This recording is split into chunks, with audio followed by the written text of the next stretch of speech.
Welcome to Lynn Cullen Live. Talk radio without the static.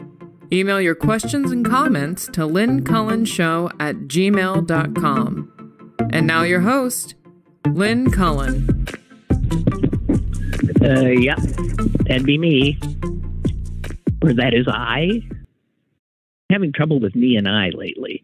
Hi, it's July 19, 2022, and it's a Tuesday, and I'm hoping Susan's there. I am, and the reason you're having trouble with me and I is because everybody has decided that the word me doesn't exist anymore, and you sound far classier always saying I, even when you're always totally wrong. It's so you gave it to you and I. No, you didn't give it to you and I because two takes me. You know, and I'm so tired of it. And I was actually complaining about this to our brother months ago, and he said he considered that awful of me. He goes, that's usage. And I go, no, it's wrong. I mean, what's the point to having cases and terms and tenses? But you know, if you elitist, you sound like me. And we're on the losing side on this. Bill's obviously, right. Because I has disappeared, poor me. But when I said it is I. It is I. It is I. I is it. No, or is it? I remember when somebody. Or is it me? Well, because me is the object of the verb. Okay, come on, guys. We need you grammarians to give us. It is me. It's the object. An object is me. The subject I'm not is I. Sure. Okay, see, I can't remember. I go by what sounds right to me. It is me. And I know it's I go by what sounds like to I. That's obviously incorrect. Some things just sound wrong. It is me. It's the object. It's the object. Now, wait a minute. I remember back in the day when we were kids and used to answer the phone. At one point, I know I was told that when somebody said, "This is she," right? That this is really. Or I thought it was I. Never mind. But these pronouns. It's Lynn there. This is she. All right. In which case I would be wrong in that, and it should be this is her if object and subject are correct. Anyway, I used to teach this crap. I don't remember. No, and nobody does. And you used to teach it, and now you're not sure. And it's just not something that, especially in this sort of post-literate era where we're taking to, communicating by grunts and emojis and stuff. It's just give it up. My big bugaboo is the little 3-letter word few, which is totally gone. It's just gone, and I always liked it. Few, yeah. Few. It's been replaced by PHEW, which means something totally else. No. It's been replaced by less. Oh, I know. But if you're saying few these days, you're it's PHEW. Yeah, few. No, people don't know from few anymore. But I have fewer than I had before. They will use it that way. No, they will not. They'll say I have less. Yes, and even even reporters and editors. Oh, don't give me this. Even reporters or editors, they are the worst. They are the worst. None of us said gone missing until some reporter somewhere liked it. And now we all say it as if it's a volitional thing. I decided I wanted to be missing, so I went missing. That isn't what happens. Oh, drives me nuts. I remember that's like an old one, though. Because I do remember I was still a reporter when I said to somebody, what is this gone missing stuff? What? So they said, well, what would you say? And I think I just said, is missing. Someone is missing. They haven't gone missing. It actually, what has always irritated me about it is that it's victim blaming. and it just is. How careless of you! You've gone missing. It's like, yes, they've gone and done it. They've gone missing. No, people. Okay, somebody's answered us on the objective pronoun does not follow. Oh, see, this is the kind of thing that makes people's eyes roll around. This is from Anonymous. The objective pronoun does not follow a linking verb. So it is I. Therefore, use the nominative case. It is I. It is. I is renaming the subject. Yeah, that's usually was always my test, which is why I just confused myself. I mean, okay, if you turn it around. Yeah, me was correct. I mean, I was correct, is what I wanted to say. I was just kidding. Me was correct. You sound like Sesame Street, which is also in trouble.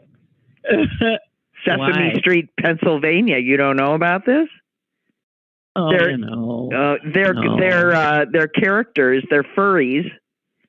In the park were committing heinous racist acts.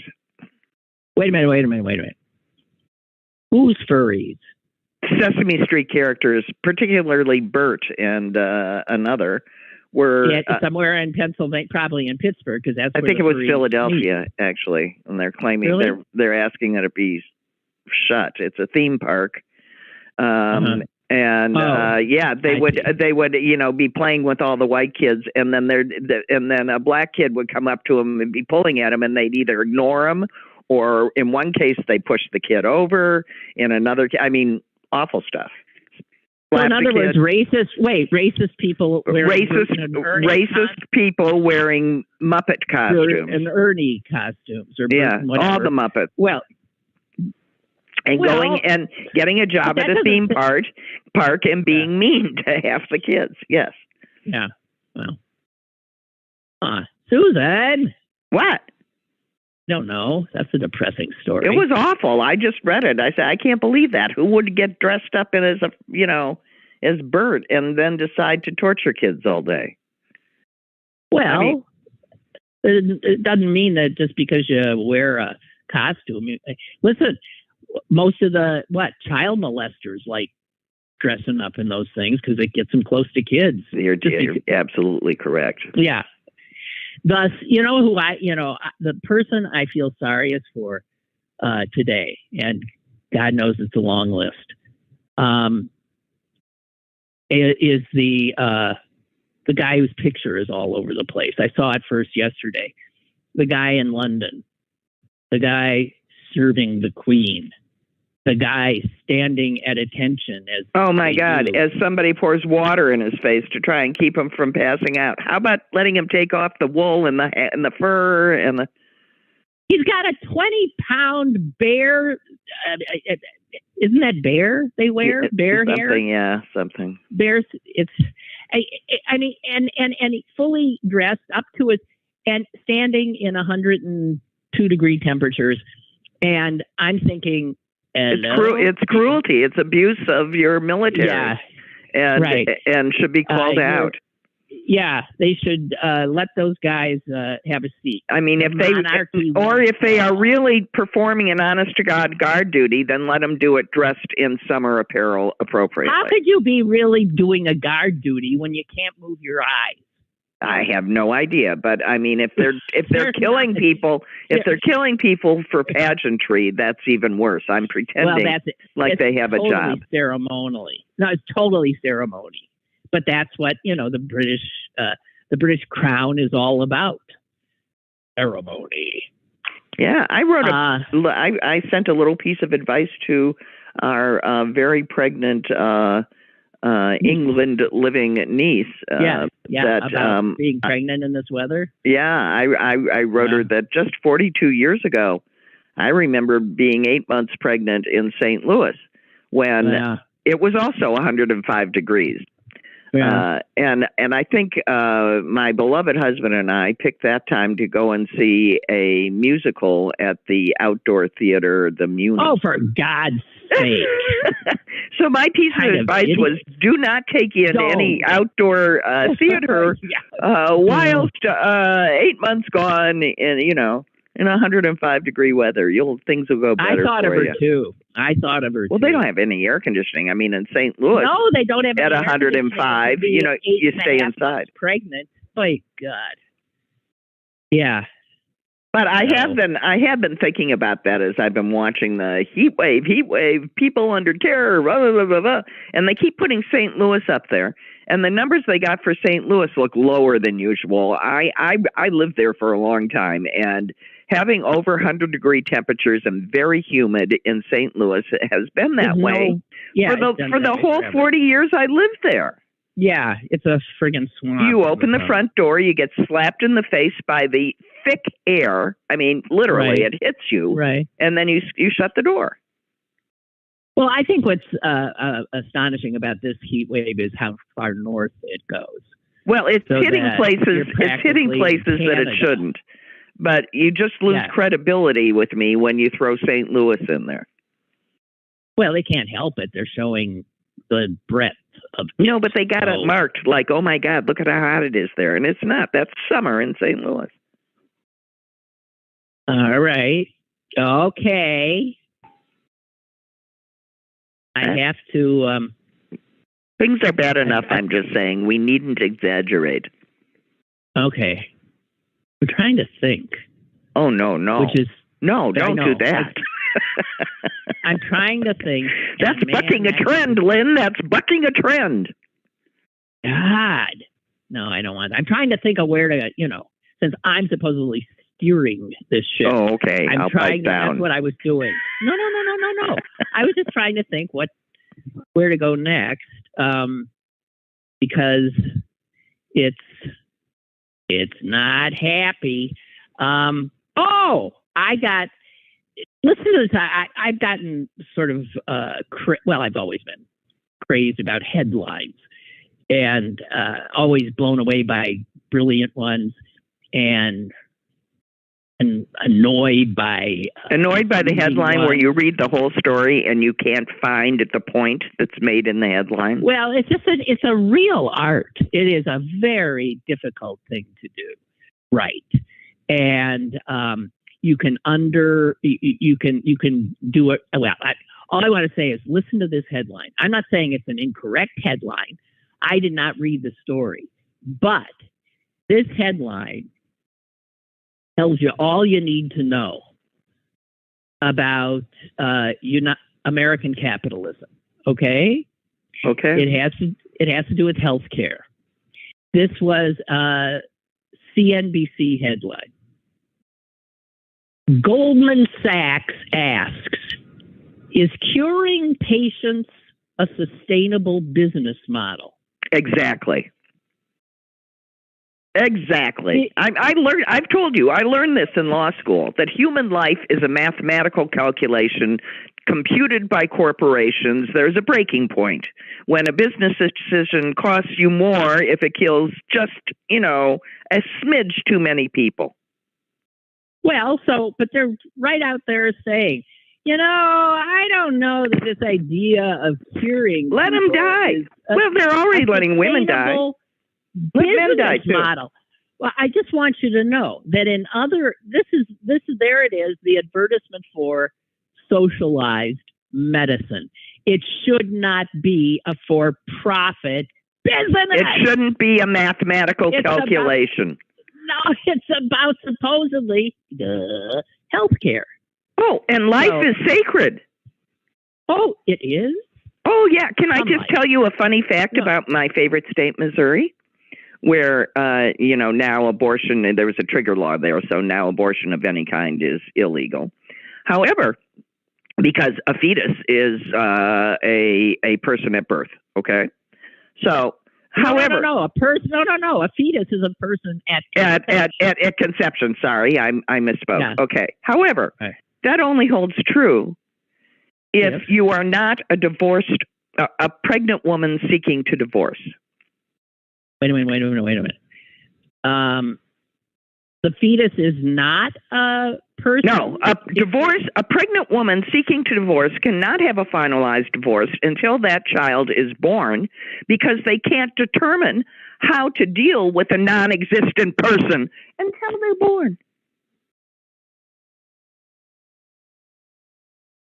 Oh, I just want everybody to understand that there are laws that say everything about a woman's life in Missouri. They have been on the books for centuries, and if you are a woman in Missouri, you are a slave in a slaveholder state. Yeah. They control your body. They control your marital status.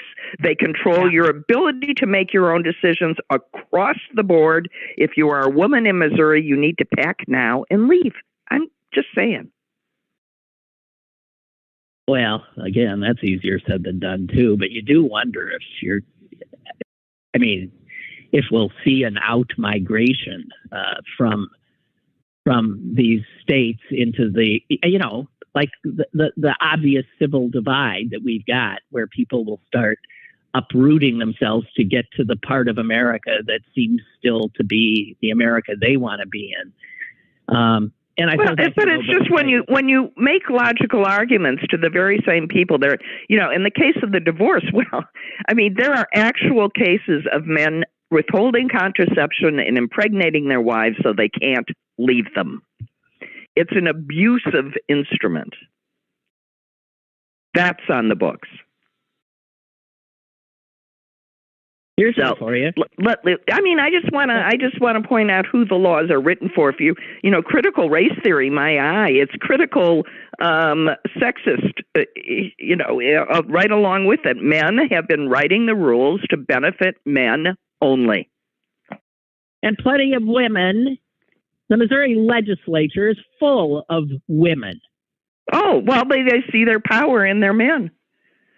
Well, but they got power as well. So they ought to use it.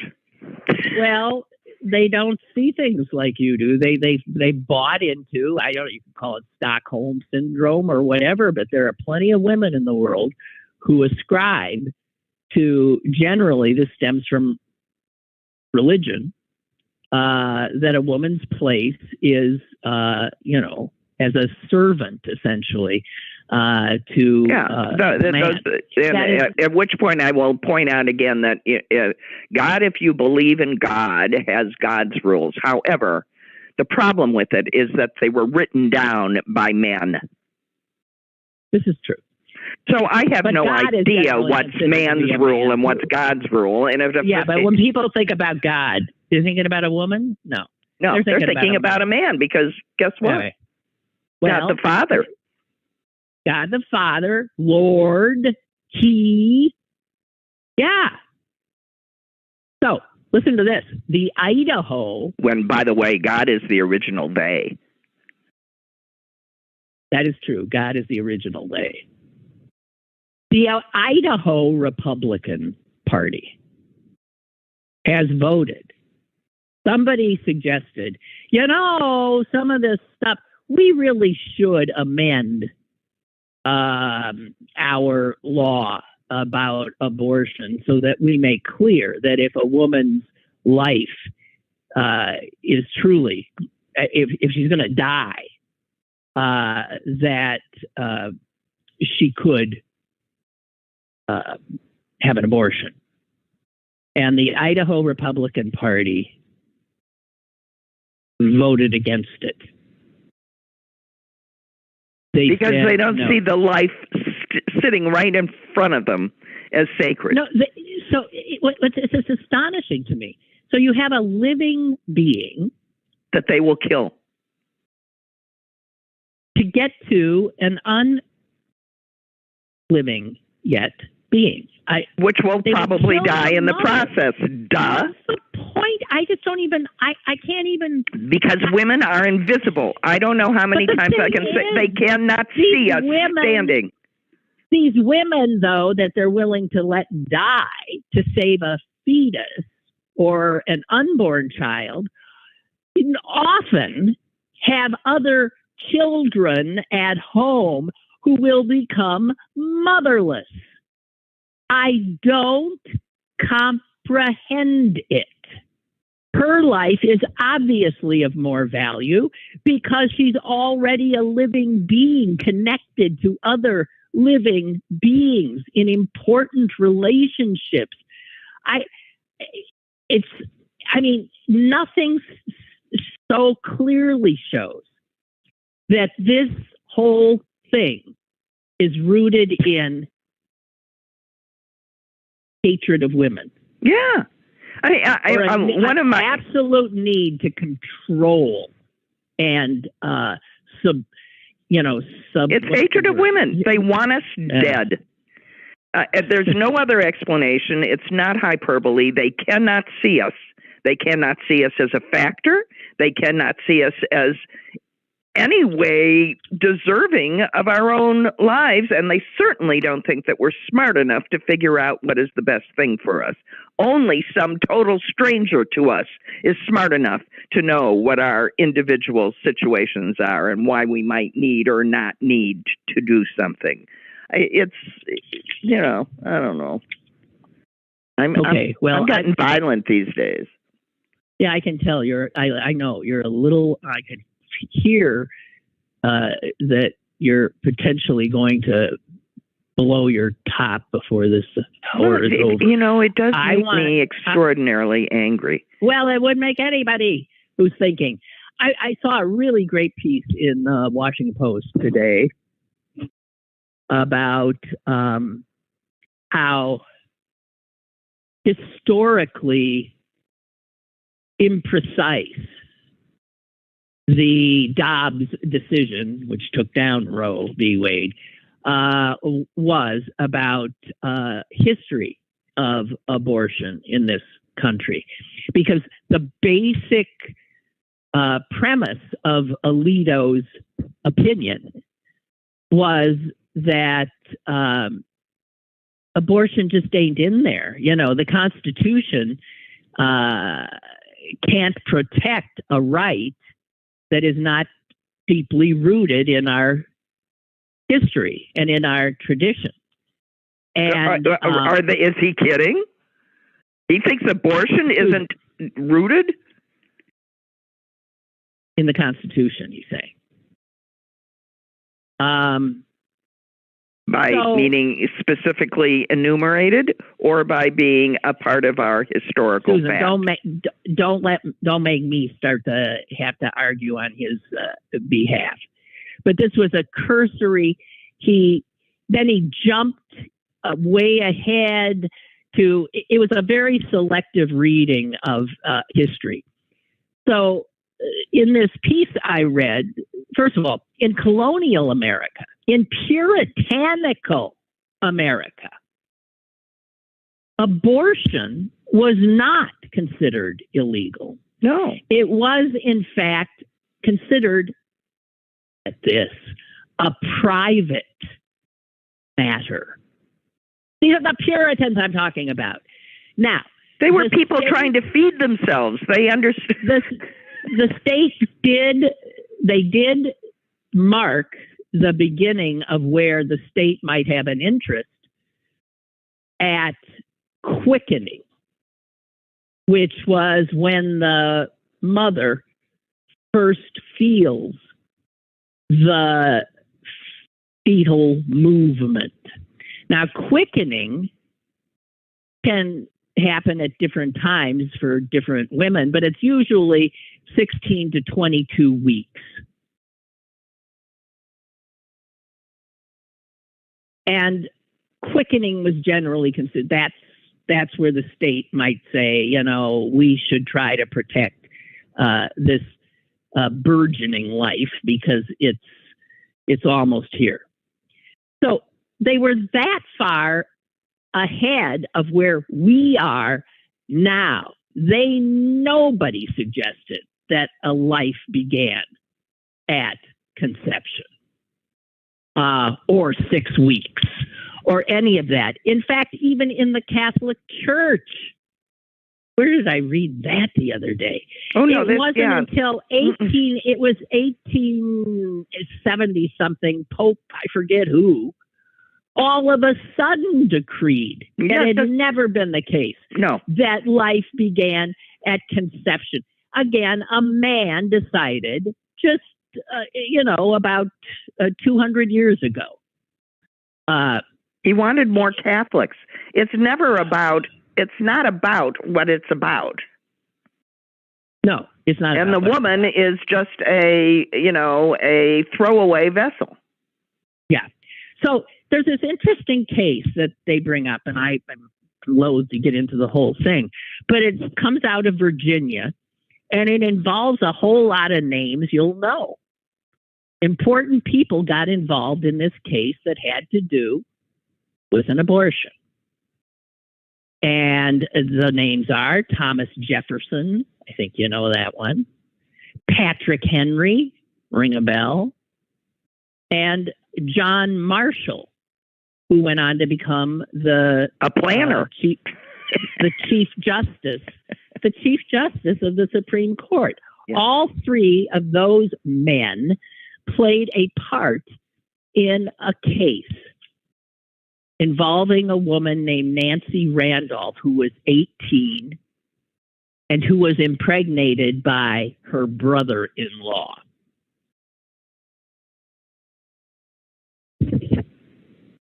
She got pregnant, and she kept it, trying to keep it a secret.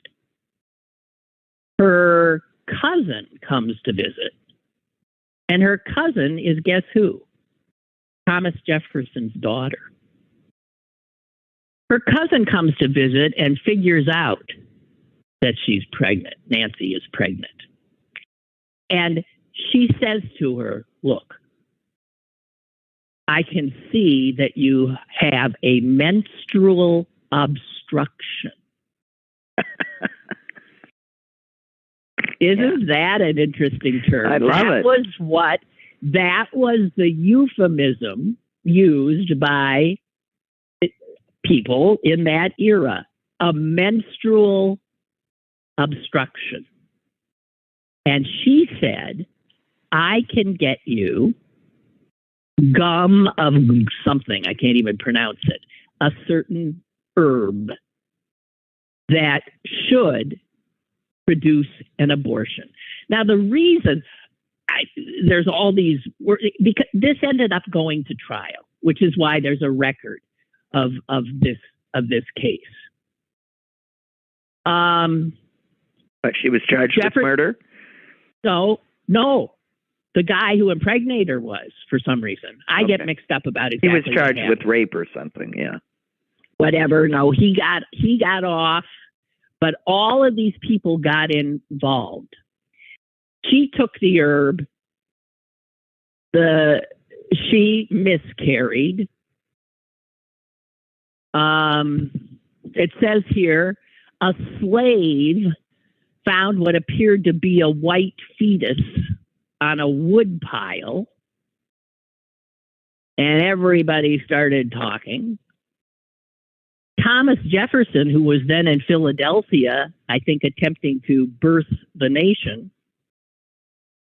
Oh no, he was a little after that, but he was still there. He wrote to his daughter, because she was involved in this. He said, I see guilt, but in one person and not in her. So he did not see any guilt in the woman. He saw it in the man. Yeah. Because a brother-in-law impregnating an 18-year-old was incest under Virginia law. So anyway, this all goes to trial. These three men are involved. Patrick Henry, I forget whether he was the prosecutor, or Marshall, I think, was representing the guy. All of this stuff happened. But it said no effort during the trial seemed to have been made to determine whether the pregnancy had reached the stage of quickening. If it was after quickening, then the state of Virginia could have prosecuted both Nancy, the pregnant girl and Jefferson's daughter, who provided the herb. But Patrick Henry, it said, skillfully undermined the credibility of the prosecution's witnesses. And on and on and on. Anyway, he got off. But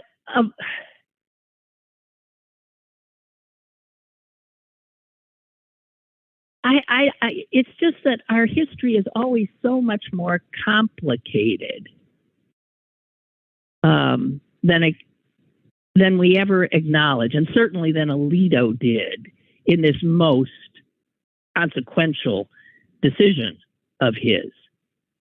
And the guy writing this says, this case begs examination as it involved key founders. This is who Alito and the originalists are always claiming that, right? To speak on behalf of. Right. It involved key founders who, in fact, occupied vastly different positions on the political spectrum. But all agreed on one thing. Federalist. Jefferson was for a decentralized system. Henry was a populist. Yet all three of them, coming from different political points of view, tacitly agreed that abortion in this case was a private matter, not a criminal act worthy of investigation or prosecution by the state. By the way, it says here, the woman who had the abortion went on to marry Governor Morris of New York, a signer of the Constitution, who was well aware of this incident, that as a single woman, she had been impregnated and aborted the child, and Governor Morris said, yeah, so? Wasn't her fault. So, if anything, this whole story demonstrates that the concept of abortion as a private matter at the time of the signing of the vaunted Constitution was deeply rooted in the minds of the nation's founders, and they would not in any way agree with what this court did. No, because there was, in fact, it was customary to have the option in a complicated world, even then. Unbelievable. Okay, what do we got here? Milton says, Benjamin Franklin is revered in history for his fixation on inventing practical ways to make everyday life easier. He was a prolific inventor and author and spent his life tinkering and writing. Yes.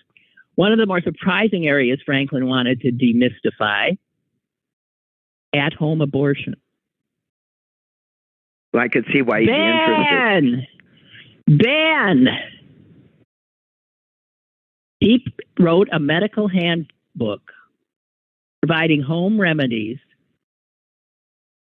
for people who wanted to handle stuff at home, like a fever or gout. One entry was, though, for the suppression of the courses, which means a missed menstrual period.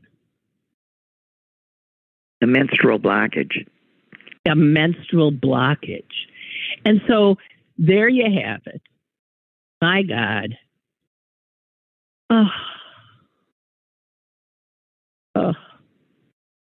I'm just blown away by the arrogance and the assault on our constitutional rights by the Supreme Court. Yes. That's not exactly what I was going to say, but as usual, I was not finding the word I wanted. But these justices, these conservative, ultra-conservative, religious fanatic justices who wrap themselves in the founding fathers, don't know shit about that history.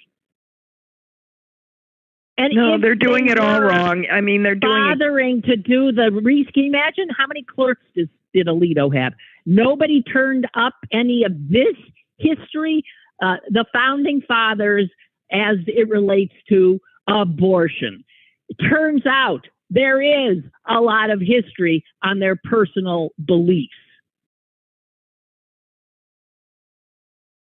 And none of them support what this court, well over 200 years later, when you would expect things to have progressed, none of them would support this regressive and misogynistic and cruel opinion.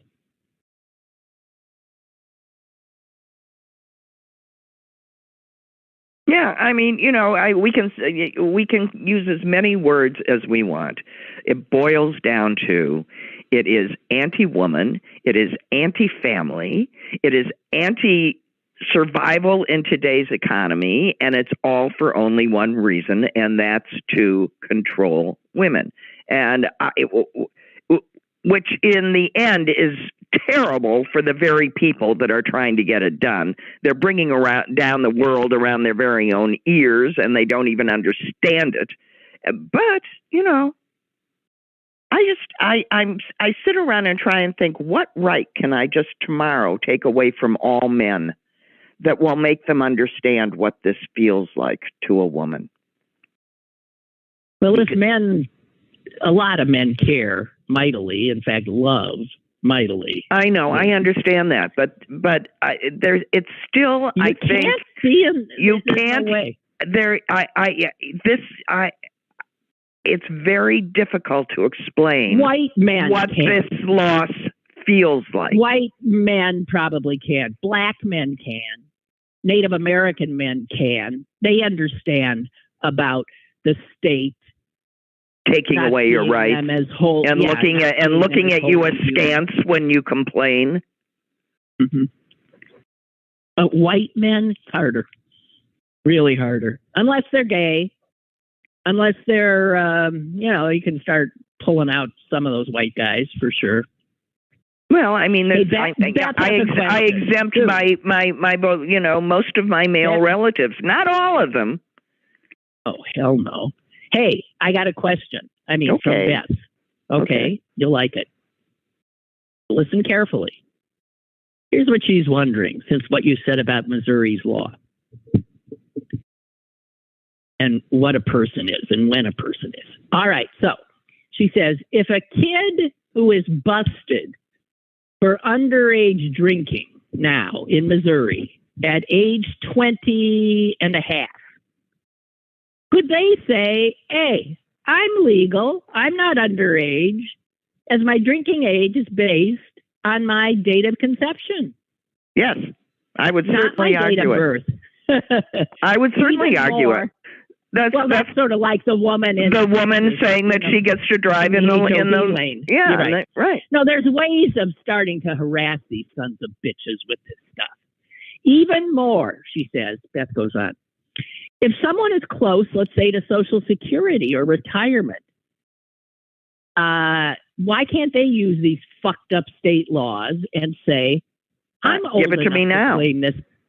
I'm old enough to claim this benefit. I was conceived. I was a person 9 months earlier than you're giving me credit for. Yep. Go for it. Way to go, Beth. Outside the box. No, and I just want to again point out about where our country is heading right now, which is terrifying, frightening, and is, we keep hearing about democracy struggling all over the world. Yeah, maybe, yes, okay. But on this question, on abortion, since Roe v. Wade, the vast majority of countries in the world have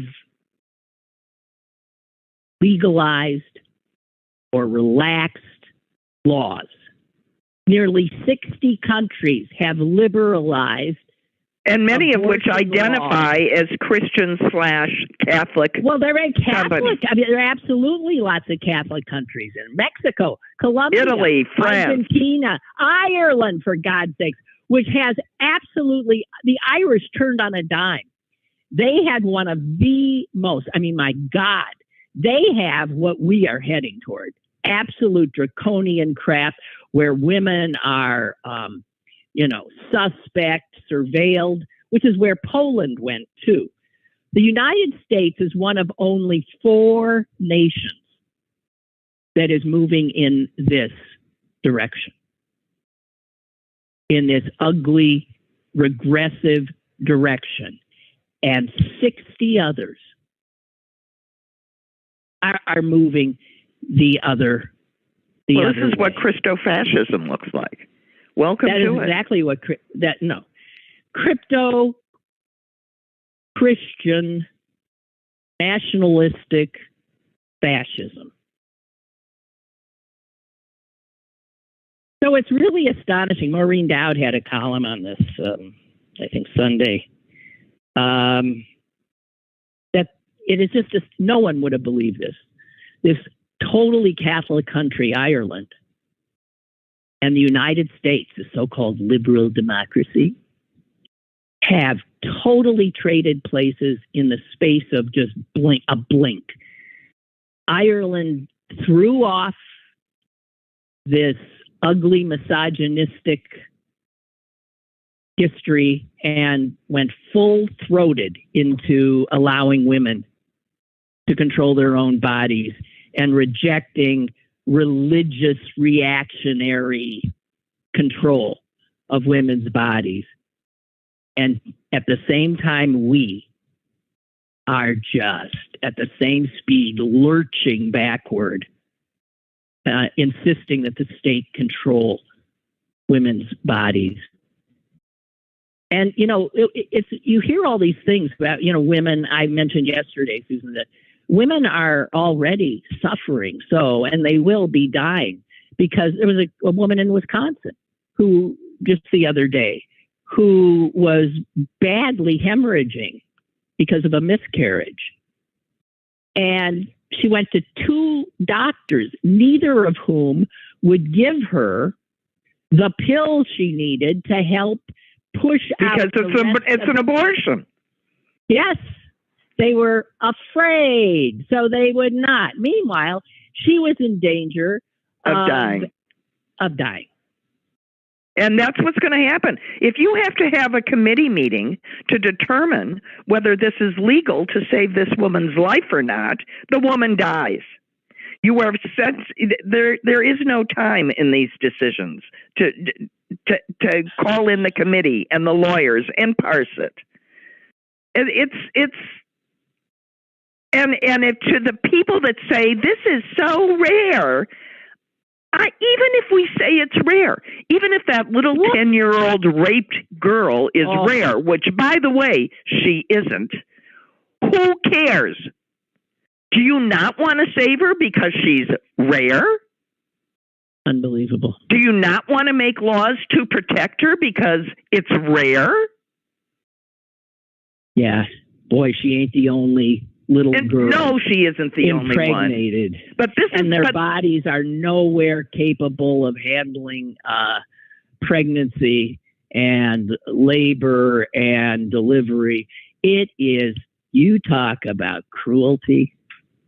And this might be the undoing of these Republicans.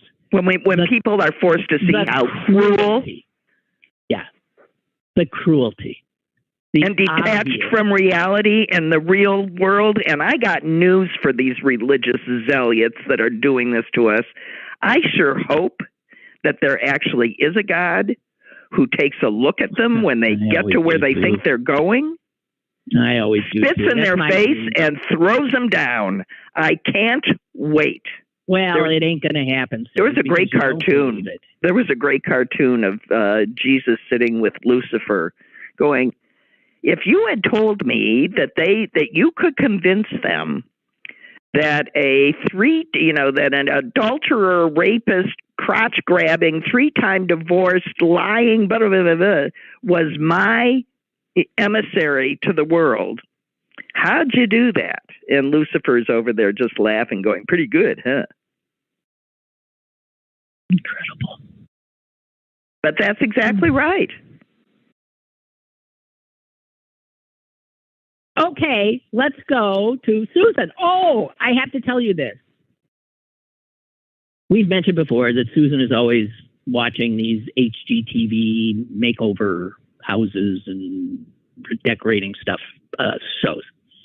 Well, mostly they're on. I'm not actually watching them. I know, we know. It's just background noise. She's not really watching. But I just watched the last 5 minutes to see the house that's going to look exactly the same every time. Okay, go ahead.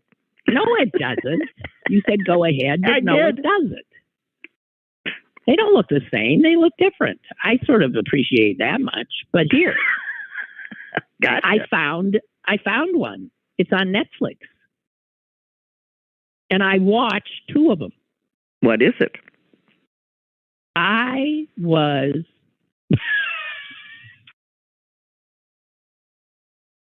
How to Build a Sex Room.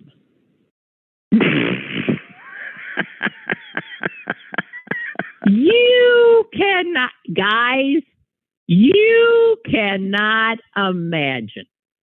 And of course, there's a woman who's the woman who comes to the couple's houses and helps them. And she, of course, I don't know why this is always the case. She's like a Mary Poppins figure. She's British. She's, a little plump. And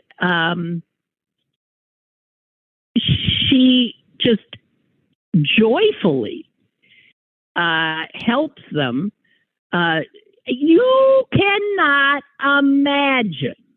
And they do. They build these rooms. So the whole series is about sex rooms? Yes. And I must say, oh boy, I just increased their ratings. Netflix, How to Build a Sex Room. I kid you not. What is amazing to me, and I am always saying that I can't believe how now people are willing to be public about things. About their proclivities? That are so private. I mean, your sex life, excuse me. I was mesmerized because in some of the couples that I watched 2 different couples. One couple seemed like more, really into it. And they were hot to trot about almost anything, try anything. The other had a guy who was like really shy and sort of like embarrassed. But she makes them talk about their sex and what they like and what they don't. And he was like, blah, blah, blah, blah, blah, blah. And I thought, God bless you. I just loved them. And eventually, though, she understood she's always trying to help people make their sex lives better. She's a sex therapist, yes. Right. It was a riot. And I learned some stuff, too. I did. To what end, dear sister? To what end? Well, about some of these... And no pun intended, no pun intended. No, about, what do I know from sex toys?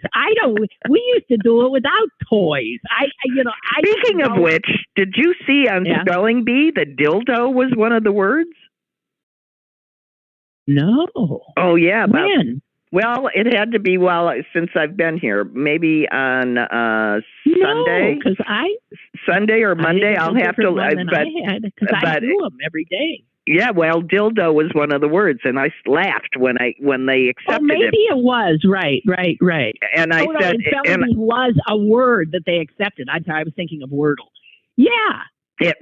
No, Spelling Bee. It was a word that they accepted, which gave me a chuckle. And I said, "Hey, Mom, they accepted dildo." And Mother looked at me and says, "What's that?" Which Mom and I have the most interesting of conversations. But anyway. Well, I think you and Mom should watch How to Build a Sex Room. Okay. Seriously. No, we'll do it this afternoon. What else do we have to do? Oh God! No, England is famous for having some of the. I have watched some crazy. There used to be one. This was years ago. There used to be one where some sort of frowsy English sort of woman busts into the house and she's fixing their eating habits and their weight in their homes and one of the main things that they would do on this one is they would examine the poop of the oh, for God's sake! No, really, and they parse it to explain what was wrong with their diet. And my God! Well, I just cannot believe that people are. That one was funny. I watched several of those.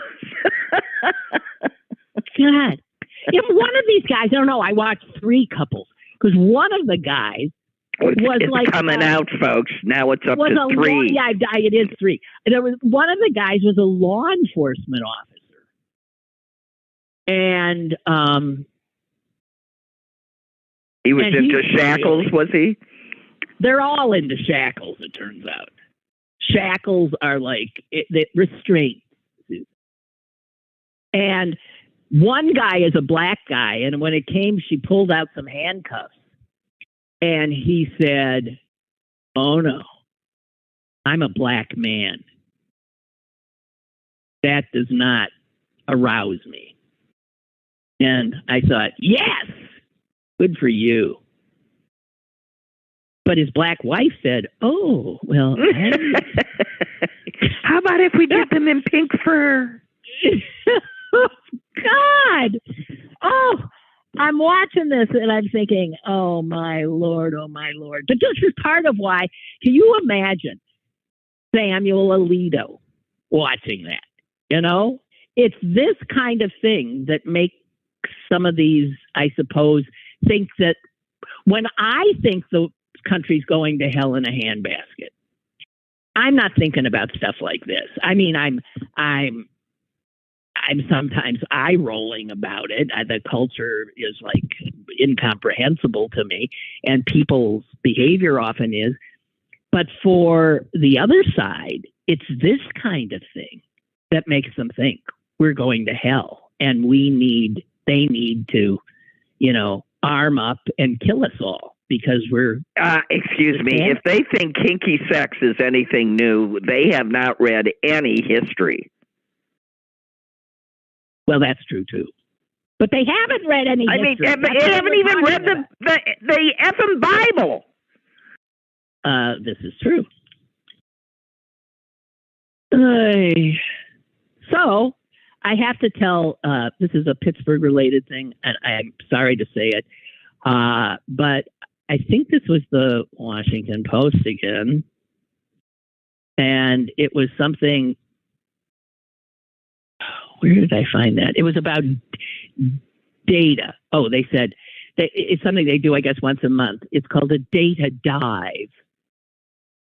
And the guy writing it is trying to find the least diverse cities, the most valuable interstates, and the most common statutes. And the interesting ones to me, well, first of all, it was the diverse cities that I thought, oh no. I knew Pittsburgh would be number 1. And we are. By a long shot. Guys. You want to know why we ain't growing? This is a big, big reason. And interestingly, the least diverse metro areas are concentrated in Appalachia. Yeah. And the Rockies and the Great Plains. But we, folks, are number 1. We are the largest metro area in the country with such an overwhelming percentage of white folks. The percentage, I'm a little confused about what they're calling Pittsburgh, because it's obviously not just the city. And this is how it gets that out of whack. Because they say our metropolitan, it says with 2.3 million residents. Now, Pittsburgh doesn't have anywhere near 2.3 million residents. Pittsburgh has not even 500,000, for God's sake. So they're doing, obviously, a pretty damn large metro to get to 2.3. But in that 2.3, 85% is white. And there's no other American city with that kind of lack of diversity. Not a one. So I'm just saying, and a lot of them are in Pennsylvania. A lot of them are in Wisconsin too, Susan.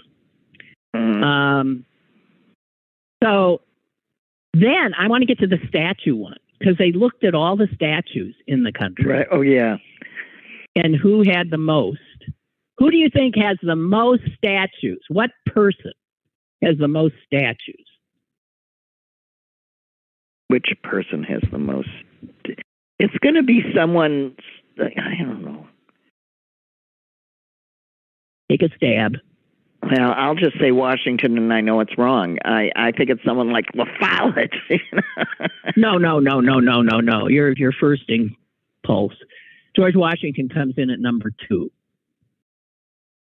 Abraham Lincoln. Yes. Lincoln is the leader. Lincoln leads the way. But if you look at where the Lincoln statues are on a map of the United States, it is the riot. How the entire South is empty. Jesus.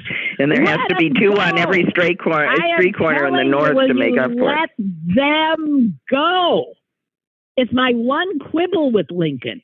I know he's got all the statues because he so supposedly saved the Union. We should have let him go. Fuck you. Get lost. Okay. So it's Abraham Lincoln number 1, George Washington number 2, and number 3 is a guy who's starting to fall on the list because it's Christopher friggin' Columbus. Oh yeah, he's unpopular now. Yeah. And but he still comes in number 3. Well, there's all these cities named after him and stuff, you know. But listen to who it gets more statues than Ben Franklin, Thomas Jefferson, Robert E. Lee. A traitor! Okay, then let me tell you another guy, Casimir Pulaski. Mm-hmm. Well, he was a Revolutionary War hero.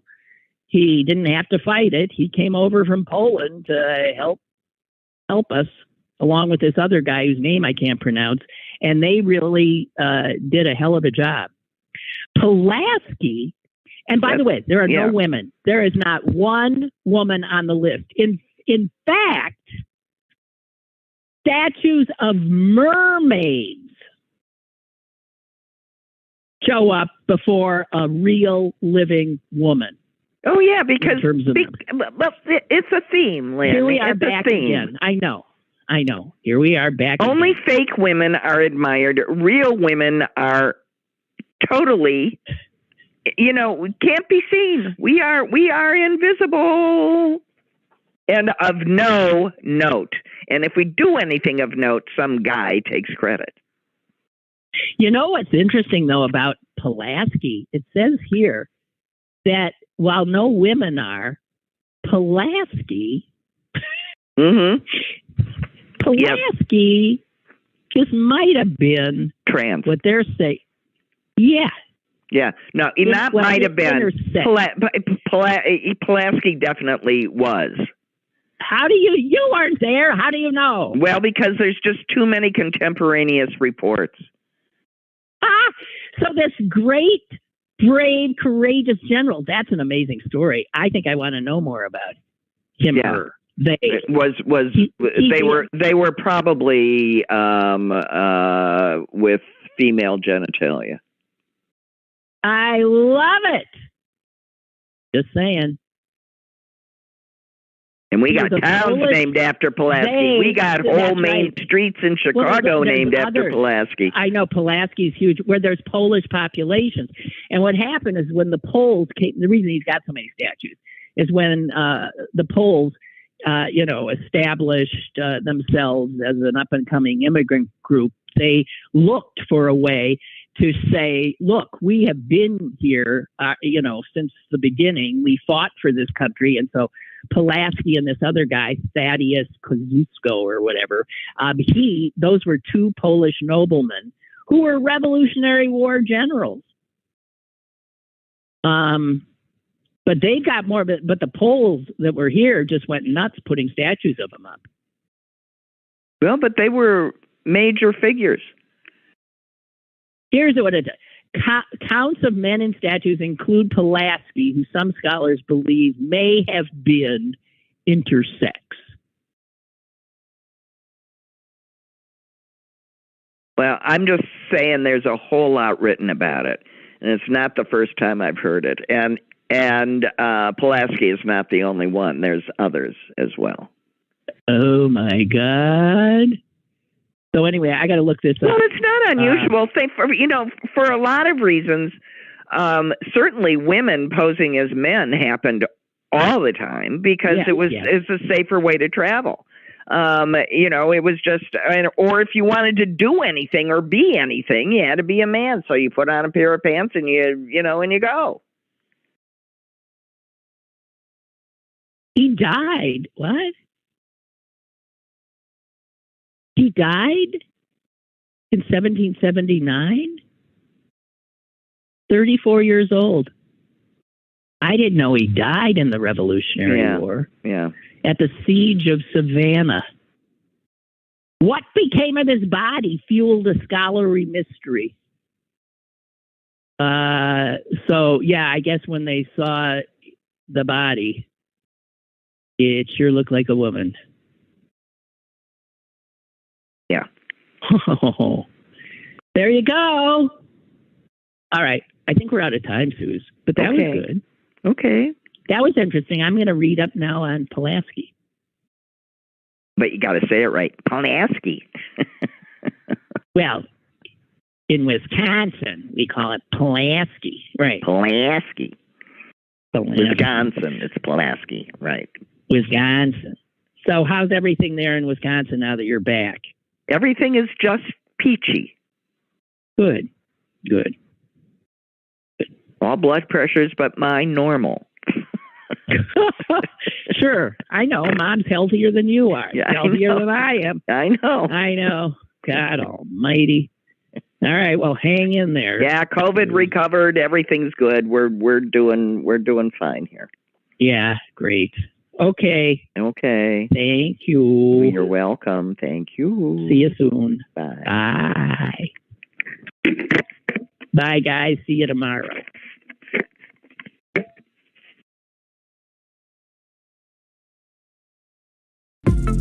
Lynn Cullen Live, Monday through Thursday from 10 a.m. to 11 a.m.